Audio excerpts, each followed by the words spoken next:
I survived 100 days on a survival island part 2। Part 1 में हमने 24 days survive किया था एक ऐसे आइलैंड पे जहाँ पर 2 ट्रीज के अलावा और कुछ भी नहीं था।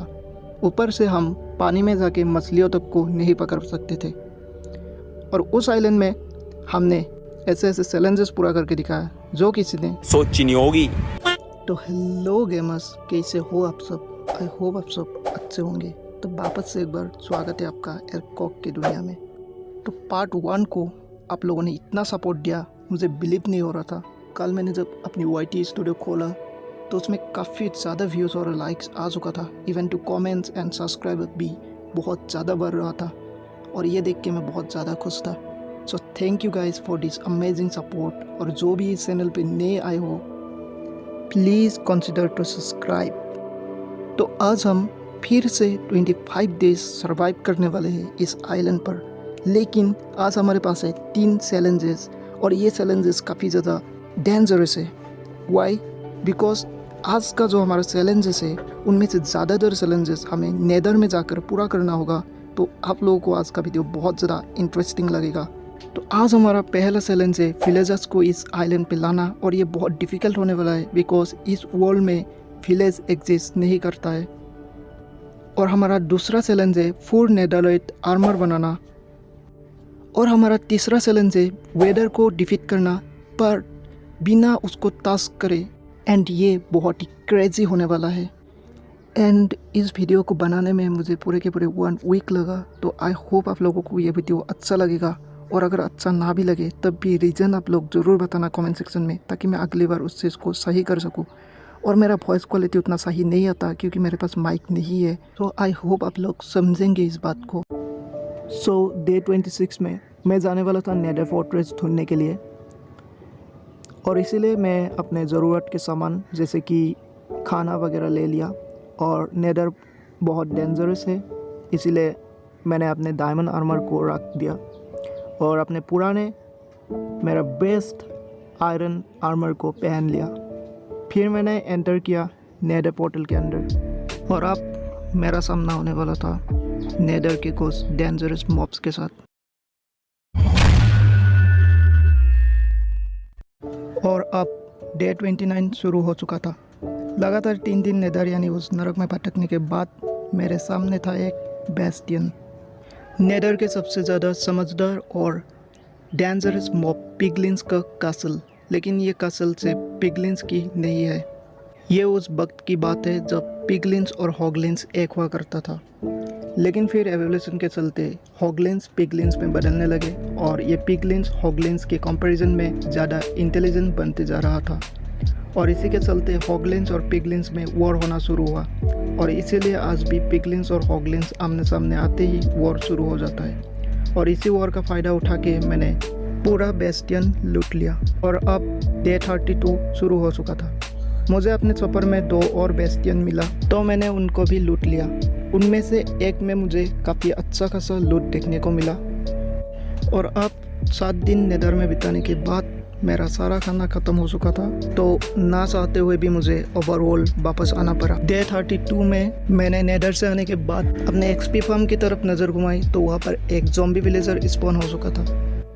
फिर मैंने अपने लिए खाना वगैरह पैक किया और सील वगैरह बनाकर फिर निकल पड़ा नेदर फोर्ट्रेस की खोज में। अगर मुझे इस ज़ॉम्बी विलेजर को नॉर्मल विलेजर में कन्वर्ट करना है तो उसके लिए मुझे पोशन बनाना पड़ेगा। और पोशन बनाने के लिए ब्लेज की ज़रूरत पड़ता है जो सिर्फ नेदर फोर्ट्रेस में ही मिलता है। 2 दिनों के लगातार खोज के बाद आखिरकार डे 35 में मेरे सामने था नेदर फोर्ट्रेस। अब क्योंकि मैं हार्डकोर में खेल रहा था इसलिए मुझे सोच समझ कर फाइट लेना पड़ा।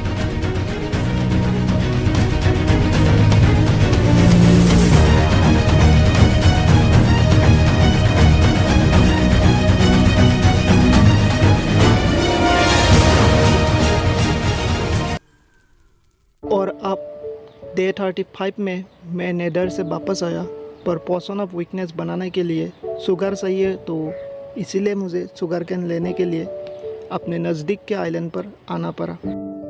और अब पोशन बन के रेडी हो चुका था तो मैंने अपने विलेजर को पोशन ऑफ वीकनेस और गोल्डन एप्पल खिला दिया। अब जब तक मेरा विलेजर क्योर होता है तब तक मैंने एक शुगर कैन फार्म पर काम करना शुरू किया, क्योंकि आगे चल के मैं एन्चेंटमेंट रूम वगैरह बनाने वाला हूँ और उसमें मुझे बहुत सारे बुक्स की ज़रूरत पड़ेगी।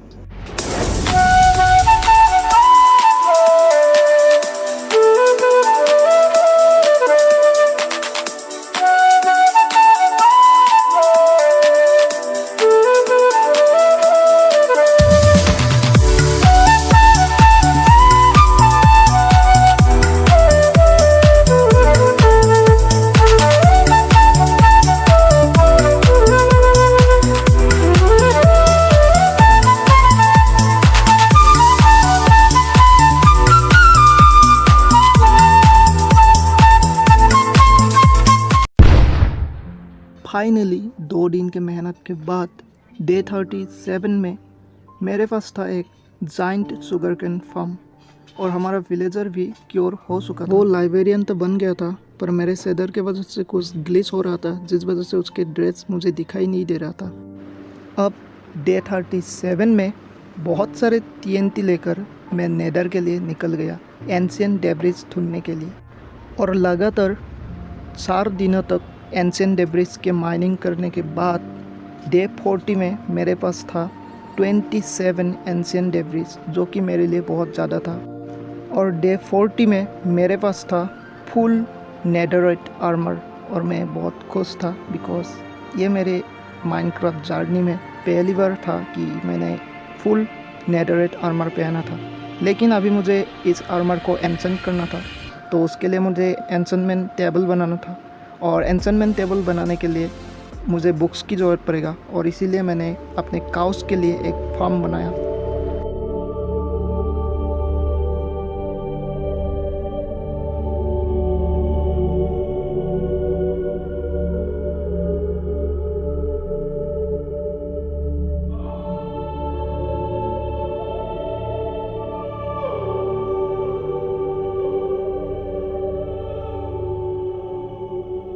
और अब टाइम आ चुका था वेदर को डिफीट करने का। लगातार 5 दिनों तक वेदर स्केलेटन्स की लंका लगाने के बाद डे 45 में मुझे मिला 3 वेदर स्केलेटन हेड। सब कुछ सही चल रहा था, पर फिर मुझे याद आया वो चैलेंज जो मैंने इंट्रो में किया था, और हमारा तीसरा चैलेंज है वेदर को डिफीट करना, पर बिना उसको टास्क करे। और अब मैं टेंशन में आ गया था, क्योंकि जोश में मैंने इंट्रो में बोल तो दिया था कि मैं बिना टास्क करे वेदर को डिफीट करूँगा, पर बिना टास्क करे वेदर को डिफीट करना लगभग इम्पॉसिबल है।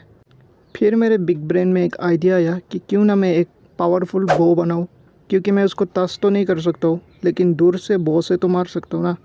तो इसीलिए मैंने एक एन्चेंटमेंट रूम बनाने की तैयारी शुरू कर दी।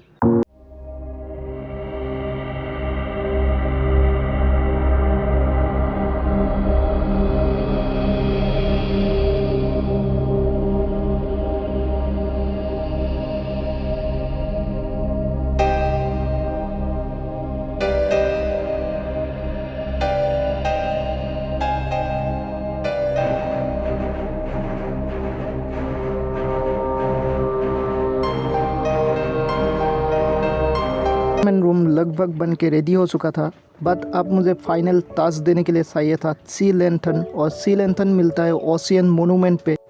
मैंने एक बार ट्राई तो किया था ओशियन मोनूमेंट के अंदर जाने की, लेकिन वहाँ पर ख़तरा बहुत ज़्यादा था, तो इसीलिए मैं वापस आ गया। और फिर मुझे एक आइडिया आया कि क्यों ना मैं वाटर ब्रीदिंग पोशन बना लूँ।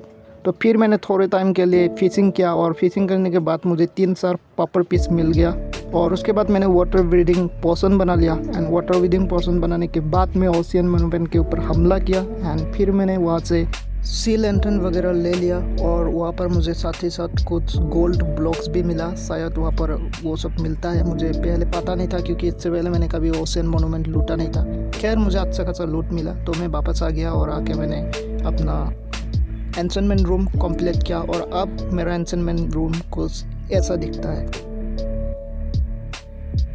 साथ ही में मैंने 2 स्विमिंग पूल भी बना दिया, क्योंकि मुझे बहुत ज़्यादा खुजली हो रहा था स्विमिंग पूल बनाने की, इसलिए। और वैसे भी ये अच्छा लग रहा था दिखने में।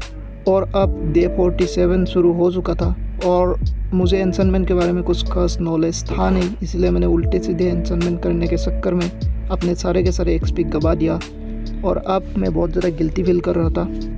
फिर मैंने 3 नाइट विज़न की पोशन बनाई और वेदर को डिफेक्ट करने के लिए चला गया अपने पास के आइलैंड पर। वहाँ पर मैंने लगभग बेडरॉक तक खोदा एंड उसके अंदर मैंने एक केबिन बना के उसके अंदर मैंने वेदर को स्पॉन किया। लेकिन मुझे नहीं पता था कि मेरे ऊपर बहुत बड़ा स्कैम होने वाला है। आप वो स्कैम क्या था वो आपको वीडियो के एंड में पता चलेगा। मेरे साथ बहुत बड़ा स्कैम हो गया था।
तो बेसिकली गाइज मेरे साथ एक बहुत बड़ा स्कैम हो गया। स्कैम यही था कि मेरा मोबाइल मेरे साथ नहीं दे रहा था बिकॉज बहुत ज़्यादा हीट हो गया था mobile and weather.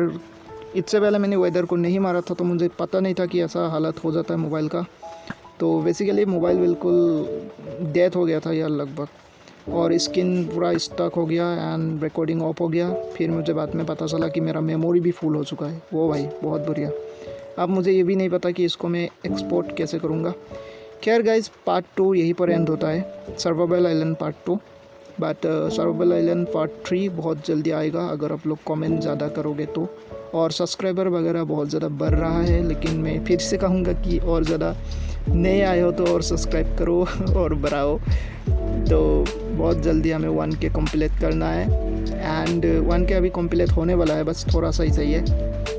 And thank you to you guys for this amazing support and part 3 बहुत जल्दी आएगा। और अमेजिंग बात यह है कि एक दिन अभी भी बाकी है, मतलब अभी बस डे 49 ही हुआ है एंड वेदर को हमने हरा दिया। नेदर स्टार और ये वेदर का मतलब ये पता नहीं क्या गुलाब है या क्या है वो भी मिल गया। खैर गाइस एक दिन हम मतलब वो जो दिन बाकी है अभी वो हम पार्ट 3 में ही करेंगे पूरा। तो फिर मिलते हैं गाइस, बाय। और हाँ, ये जो मैंने एंसनमेंट रूम बनाया है इसमें बहुत ज़्यादा मेहनत लगी है एंड मुझे तो बहुत ज़्यादा ब्यूटीफुल लग रहा है। आप लोगों को कैसा लग रहा है कमेंट करो, जल्दी जल्दी करो। वीडियो ख़त्म हो गया भाई, क्या देख रहे हो अभी? जाओ सब्सक्राइब करके जाओ लेकिन